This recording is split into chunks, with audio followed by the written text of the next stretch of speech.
মজার পাখির গল্প শুরু হচ্ছে।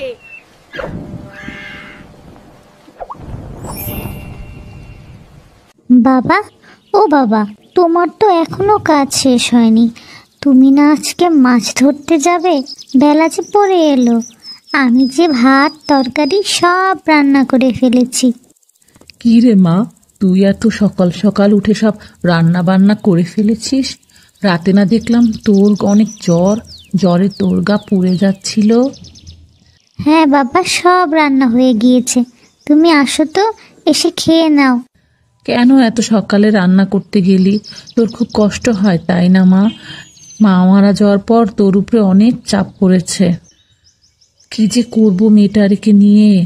ওর মা মারা যাওয়ার পরে ও একা একা এত কাজ করবে কিভাবে? আত্মীয় স্বজনটা ঠিকই বলেছিল, আমায় বরং একটা বিয়ে করে নেওয়া দরকার। তাতে করে ও নতুন মা পাবে, আর ওর কাজও করা লাগবে না। এত ছোট মেয়ে আমার, এত কাজ কিভাবে করবে? আমি তো থাকি সারাদিন বাহিরে বাহিরে। আমি বরঞ্চ মাসির সাথে কথা বলে তার পছন্দ করা মেয়েকেই বিয়ে করে আনি। মারে, আত্মীয় স্বজন তো সবাই বলছিল তোর মা মারা যাওয়ার পরে আরেকটা বিয়ে করতে। তুই কি বলিস? আমি কি করব বিয়ে? তোমার যা ভালো মনে হয় বাবা, আমার কিছুতেই আপত্তি নেই। যদি ঘরে একজন মানুষ আসে তাহলে তো আমারই ভালো হয়। ও মাসি, বাড়িতে আছো নাকি মাসি? হ্যাঁ, কে রে? রতন নাকি? তা এবেলায় এ মুখ হলি যে বড়? হ্যাঁ, আমি এসেছি। তোমার সাথে একটু কথা ছিল। তোমরা না সবাই বলতে আমাকে আরেকটা বিয়ে করতে। এখন তো এছাড়া কোনো উপায় নেই। মেয়েটার যে বড় কষ্ট হয়।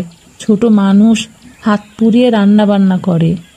আর এদিকে যে রান্নার জন্য কাউকে বলবো সেরকম মানুষও তো নেই। আমি এখন বিয়েই করতে চাই। তোমার না কোন একজন পাত্রী আছে? আমাকে বলো তো সে কে? বাবা, খুব ভালো, খুব ভালো। এতদিনে তোর একটু সুমতি হয়েছে। আছে তো আমার দুঃসম্পর্কের ভাইয়ের মেয়ে, বড্ড ভালো জানিস। আগের ঘরের জামাইটা খালি মারধর করতো, তাই তো হতভাগী ছেলেটাকে নিয়ে চলে এসেছে। খুব ভালো রে, তোর মেয়েকে নিজের মেয়ের মতো করে রাখবে। কিন্তু বাবা, শর্ত আছে একটা।